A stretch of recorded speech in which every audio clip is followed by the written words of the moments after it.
I just bought the 4 cheapest ceremonial matchas on Amazon to taste them so you don't have to. And in this video, we're gonna find out, are there any sleepers? Are any of these matchas at the lowest price point I could find worth buying again? And we'll be doing that with a blind taste test. So let's go through what we have. Up first, we have Jeju Matcha powder. Now this is a product of Korea, but it is labeled as a matcha, so I will include it in this, even though I would have a disagreement about that labeling. This is about 22 cents per gram. The vanilla matcha powder. On the plus side, this actually is from Japan. Just like in specialty coffee, you would want your coffee beans not to have any additional flavors added to them. Ideally, not want to have lots of other things mixed into it. You'd want to drink it for what it is, matcha. This is clocking in a little bit more expensive at 24 cents per gram. Then we have Chaism. This is pure organic matcha powder. At 12 grams, that means I'm paying about 50 cents a gram. That makes it almost double as expensive as the other one. But if we read the back, we can see that this is actually from China.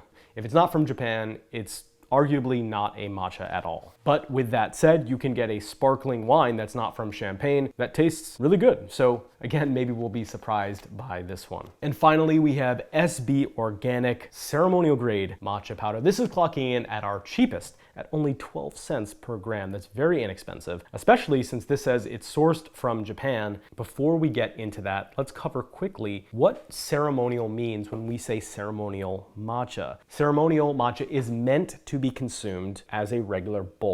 Culinary matcha, on the other hand, is matcha that is meant to be added in to other, let's say, desserts. An individual company may take their culinary matcha, which is their lowest grade, something that they would never recommend to their customers to drink alone, and it may be substantially higher quality and better matcha than another company's ceremonial. The word ceremonial matcha versus culinary matcha is more referring to the intent of the manufacturer. It's not any kind of flag as to the quality of the tea.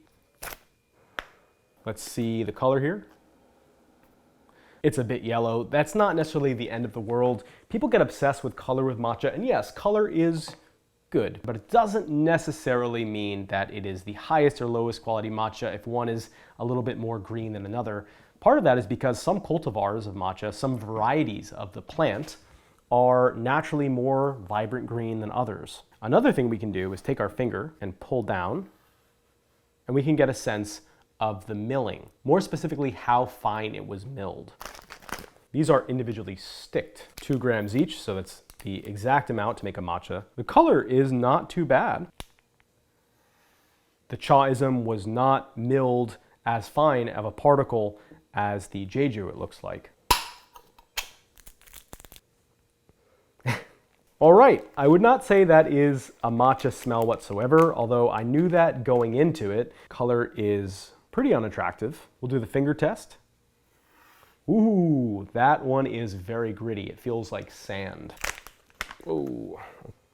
This does not smell good whatsoever. This smells burned. There's a process in making matcha where you bake. It's called hire at the end. Tiny bit of toastiness, but also more importantly, do a final drying. And it smells like this has been baked either for too long or at too high of a temperature. There is a unpleasant roastiness, almost like coffee in this. I'd say that this is actually the worst of all of them as far as color. As far as the grain of it, it is fine. I figured we should have a control. It's from a 10th generation farmer in Uji, and we can see the color. Obviously, it is the most vibrant in color by exponential degrees, and it's very, very fine.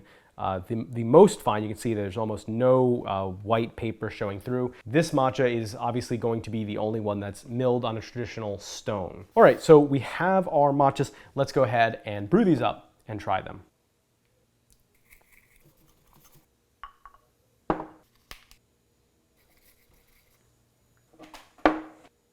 The vanilla one smells like peppermint once I activate it with the water.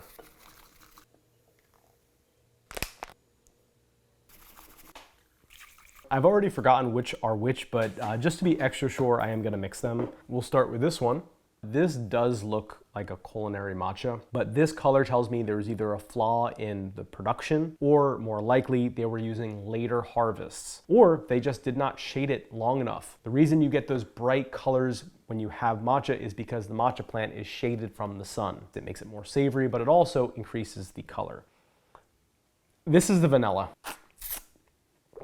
Oh, wow. This is not a matcha that is meant to be consumed by itself. This is likely the most bitter matcha I've ever tried. Vanilla, candy cane, sugar cookie, pull at the end, like a bad Santa. So I would rate this an F. We'll move on to our next one. Here we go. The crema on this one looks fairly nice. You can see out of the two here, it has a finer crema. Personally, I would not consider this a ceremonial matcha. I would consider this a culinary matcha. It's extremely bitter, extremely astringent. I know there's people out there I've met in my life that say, yeah, I don't like matcha. I've had it once. It was very bitter and sharp, and it was ceremonial. This is probably the matcha that's giving them a bad rep. The color is fairly nice, and the crema is fairly nice. So if you didn't know too much about matcha, you might see this and think that this is a quality matcha meant to be consumed with just water, and you'd probably be in for a little bit of a shock when you taste it, but I'm gonna have to give this a D+. Let's hope we can do better with our next contender. This crema is not as fine. The color looks a little bit more dull.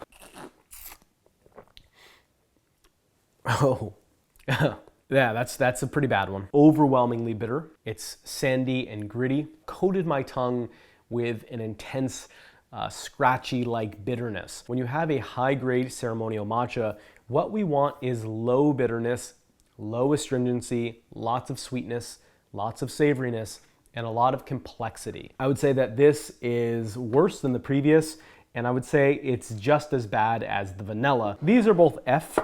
This is a D. Let's see if this final one can save us. Based on the color and the crema consistency, I'm not confident in that, but you could always be wrong. Okay, that's interesting. There's a bit of lemon and acidity in that. There's a bit of apple. Obviously a lot of grass. Obviously we still have the bitterness, but I don't get the graininess. It doesn't feel like I've just eaten a handful of sand from the beach. The color of this is, in my opinion, probably the worst out of all of the options, but the taste, it's not terrible. The truth is, I would probably not drink any of these again as a ceremonial matcha, but I would be comfortable using these in baked goods, making cakes, cookies, things like that. This one, in terms of the flavor, is the best. It's the least offensive out of all of them, but still not something that I would call ceremonial matcha. If your matcha is too bitter and unpleasant to drink with just water, not in a matcha latte, but just by itself, it really shouldn't have the term ceremonial, because the idea of ceremonial matcha is it's matcha meant to be consumed, let's say, in Japanese tea ceremony, where you will just have water and matcha in a bowl. And you'll have a lot of matcha and a very small amount of water. So any of the flaws will be highlighted because we can't dilute them by adding more water. Well, let's see what we got. The worst is the Korean matcha, interestingly enough, the Jeju Matcha powder. Flavor profile, nutty, creamy, and sweet. I don't know about that. The next, which I found to be also extremely unpleasant, is Chaism. That is the best looking matcha out of all of them. Maybe for some of the shorts I make on my channel, I'll use this matcha powder because I won't drink it. Okay, so let's see. Is this the vanilla? Of course, yes. This is the vanilla. If this wasn't the vanilla, I would need to retire from my career. And finally, the one that I found to be the least offensive of all of them happened to be the least expensive. That is the SB Organic. That is pretty interesting because it means out of the three, I'm not going to include the vanilla because that's its own little world, happened to be the Japanese one as opposed to Korean and Chinese. And based on that, this one does happen to be matcha based on location. I would not call Chinese matcha matcha, and I would not call Korean matcha matcha. These are ground tea powders. But this is by location matcha. This is likely matcha powder that was shaded for a very minimal amount of time, and the shading was probably not of the highest quality. Let's answer the question on everyone's mind, which is, should you buy the cheapest matcha powder on Amazon? And if you do, are there any gems? Are there any gems? No, I'd say not necessarily. I would say that the least offensive, again, is the one from Japan. So if you're going to buy cheap matcha, I'd recommend getting cheap matcha from Japan because, well, again, if it's not from Japan, it's not really matcha, but also, in this case, it happened to be the better tasting. As far as should you, well, Maybe. The truth is, there's a time and a place for everything. Even the vanilla, the silly vanilla powder here, I could see being very good in certain dessert applications. But if you're wanting to drink matcha traditionally in a bowl, then you're probably gonna wanna get matcha that's of a somewhat higher quality standard. It doesn't mean that it needs to be the most expensive matcha in the world like this one that I have here. You should probably go to producers that are transparent, that are sourcing from Japan, that are ground fresh, ideally on a stone mill, where all of the information is available to you and where the matcha is stored correctly. So Amazon, you're already going to be at a disadvantage because the big warehouses are not going to be refrigerated for a dried powder product. That's just the reality. Thank you for watching. If you like this video and like to see more, you can of course subscribe. And if you have any ideas for other matcha videos you'd like to see, let me know. Are there certain brands you'd like me to try and talk about? Are there certain questions about matcha that you have? Anyway, that's it. See you guys next time. Take it easy.